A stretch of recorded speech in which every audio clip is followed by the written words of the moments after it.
Assalamualaikum warahmatullahi wabarakatuh. Kali ini kita akan mempelajari PAI atau Pendidikan Agama Islam dan Budi Pekerti pada kelas 4, pembelajaran 4, bersih itu sehat, halaman 35 sampai 45. Nah, di sini Kak Wafik juga sudah sediakan video lanjutan teman-teman dari halaman awal hingga akhir. Ada juga kelas 2 sampai kelas 6 meliputi PAI, PJOK, matematika, kurikulum merdeka, tematik.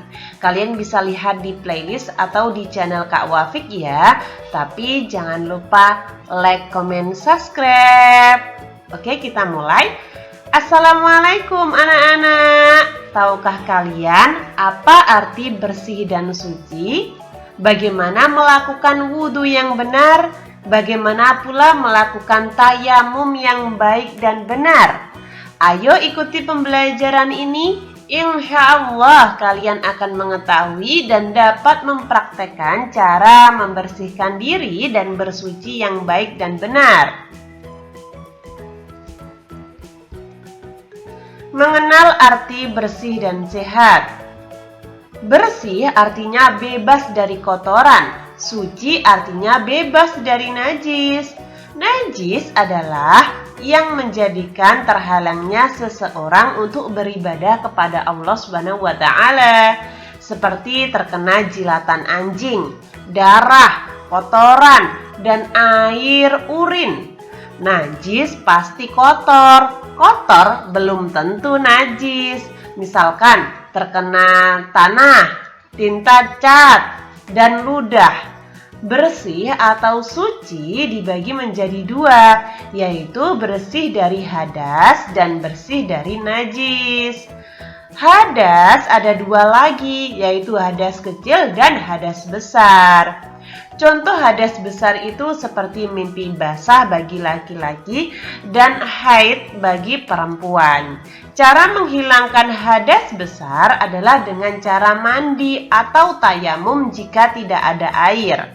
Hadas kecil misalkan buang air kecil, buang air besar, buang angin, itu menyebabkan batalnya wudhu. Menghilangkannya dengan cara dicuci dengan air bersih kemudian melakukan wudhu. Mengenal hadas kecil dan hadas besar.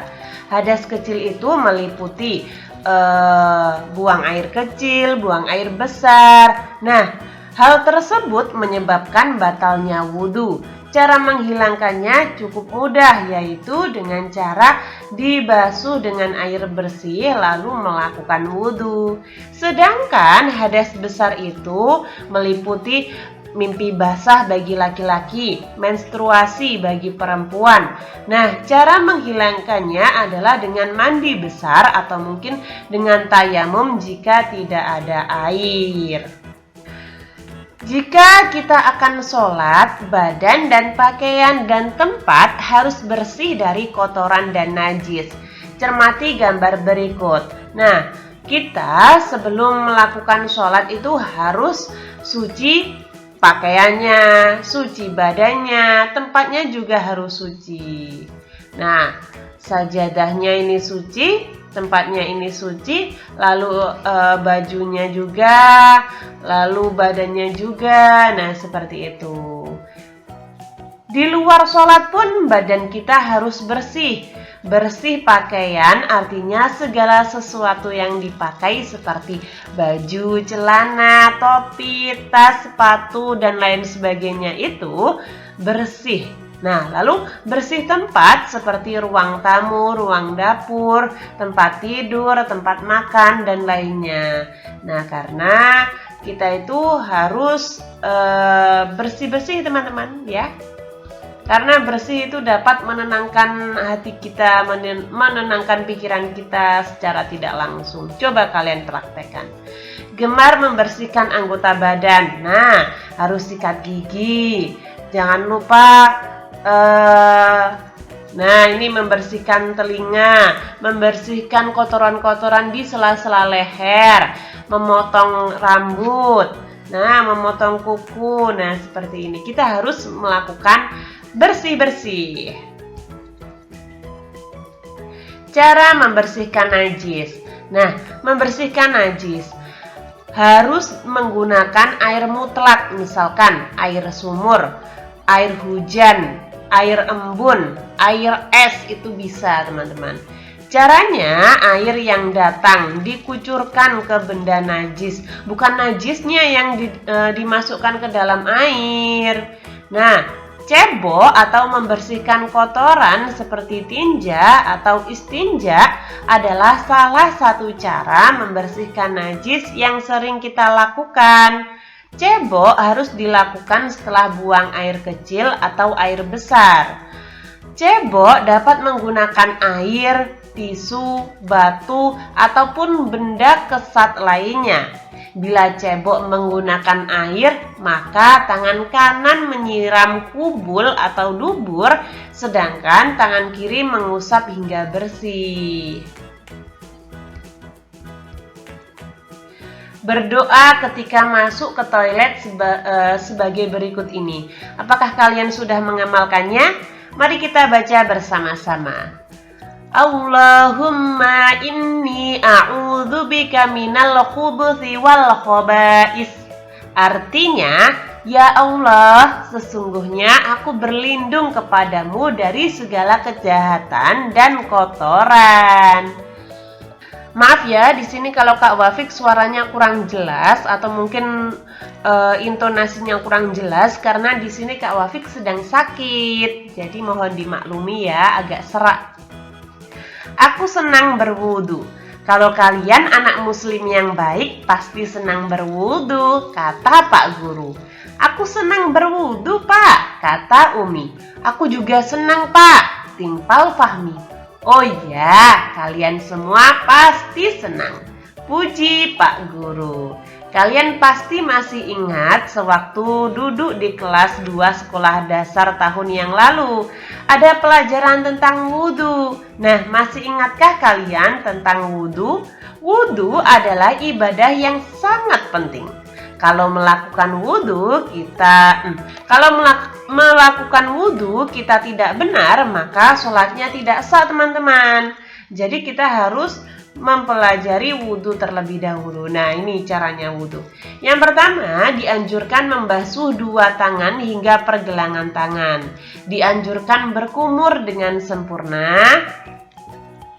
Lalu dianjurkan membasuh rongga hidung dengan cara menghirup air atau istinsak. Seperti itu. Lalu diwajibkan membasuh muka dengan sempurna. Diwajibkan membasuh kedua tangan dari ujung jari tangan hingga siku-siku. Diwajibkan menyapu atau mengusap kepala. Lalu mengusap dua daun telinga. Lalu diwajibkan membasuh dua kaki dari ujung atau telapak kaki hingga mata kaki. Nah, ayo belajar tayamum. Tadi kita sudah belajar wudhu, sekarang kita belajar tayamum. Tayamum merupakan kegiatan yang Allah berikan bagi orang yang kesulitan mendapatkan air atau orang yang tidak diperkenankan menggunakan air karena sakit. Tayamum dilakukan sebagai pengganti dari wudhu atau mandi wajib. Tayamum diperbolehkan apabila pertama, tidak ada air. Yang kedua, sedang sakit. Yang ketiga, dalam perjalanan atau musafir. Bagaimana cara melakukan tayamum? Yang pertama, berniat tayamum untuk melakukan sholat fardu. Mengusap muka dengan debu yang bersih, letakkan kedua tangan pada debu dan usapkan ke wajah. Yang ketiga, mengusap kedua tangan sampai siku dengan debu yang bersih. Nah, jadi tidak perlu mengusap daun telinga, lalu mengusap berkumur. Nah, itu tidak perlu ya, karena tidak ada air. Gambarnya seperti ini, teman-teman. Jadi kalian harus mengambil debu terlebih dahulu. Kalian bisa mengambil debu di bawah atau mungkin di tembok atau mungkin di yang lainnya. Lalu kalian kalau bahasa Jawanya itu ditepukkan, ditepukkan, lalu diterapkan pada wajah, pada tangan, seperti itu. Nah, di sini ada lagu nih teman-teman.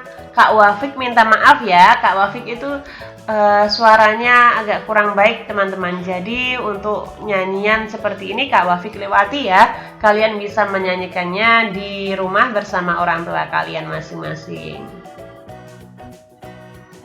Nah, tadi kita sudah belajar apa saja. Di sini ada rangkumannya. Lalu ayo berlatih. Ada soal ayo berlatih. Ini ada pada halaman berapa? Ada yang tahu? Ya, ini ada pada halaman 44. Apa arti suci? Suci itu bebas dari najis. Bersih adalah bebas dari kotoran. Apakah ada perbedaan kotor dan najis? Nah, najis membuat terhalangnya seseorang untuk beribadah kepada Allah. Sedangkan kotor belum tentu menyebabkan seseorang terhalang beribadah, tergantung jenis kotorannya itu apa. Tadi sudah dijelaskan di awal ya. Sebutkan contoh najis yang kamu ketahui, ada banyak sekali. Air kencing, jilatan anjing, kotoran, darah, nanah. Sebutkan hal-hal yang harus bersih ketika sholat.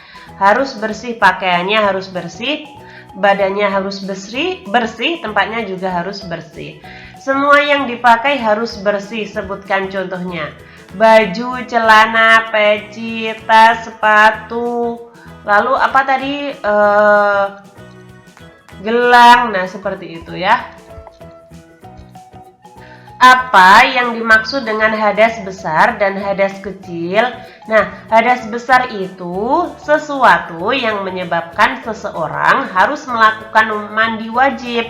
Contohnya, bagi laki-laki itu mimpi basah, bagi perempuan itu haid atau menstruasi. Nah, sedangkan hadas kecil sesuatu keadaan yang membatalkan wudhu seseorang. Bisa contohnya itu buang seni atau buang kencing, buang air, buang angin. Nah, seperti itu. Apa yang dimaksud dengan istinja? Istinja itu cara yang dilakukan seseorang untuk membersihkan najis. Tinja seperti cebok. Lalu apa yang dimaksud tayamum? Tayamum adalah memidah debu suci ke wajah dan tangan dengan tujuan untuk membersihkan diri dari hadas. Apa alasan boleh mengerjakan tayamum? Ada 3 alasannya. Tidak ada air, sedang sakit, dan dalam perjalanan. Seperti itu. Lalu di sini ada isilah kolom setuju, tidak setuju, dan tidak tahu. Nah, ini Kak Wafik lupa ya menaruh yang atas ini. Ini tidak setuju teman-teman. Ini kolom pertama ini setuju, tidak setuju, tidak tahu. Nah, ini alasannya. Ini Kak Wafik tidak setuju ya. Maaf Kak Wafik lupa taruh kolomnya di atas ya. Ini tidak setuju. Untuk melaksanakan sholat, seseorang tidak perlu bersuci karena ia sudah mandi sampai bersih. Saya tidak setuju karena mandi saja tidak bisa membuat suci. Harus wudhu. Setelah buang air kecil, aku tidak suka bersih diri karena bersih diri itu merepotkan. Saya tidak setuju. Karena apa? Karena bersih diri membuat kita terbebas dari hadas. Lalu, bila hendak sholat, seseorang harus melakukan wudhu agar ia dalam keadaan suci. Saya setuju. Kenapa? Karena wudhu membuat kita terbebas dari hadas. Sholat itu beribadah kepada Allah yang diakhiri dengan salam. Saya setuju. Kenapa? Karena sholat merupakan rukun, karena salam termasuk rukun sholat yang terakhir. Nah, sholat itu diawali dengan takbiratul ihram dan diakhiri dengan salam. Hanya orang yang sholat saja perlu bersih. Saya tidak setuju. Kenapa? Karena bersih bisa membuat kita terhindar dari penyakit, teman-teman. Ada anak SD kelas 4 setiap saat berwudu. Saya setuju. Kenapa? Karena wudu membuat terjaga kebersihannya.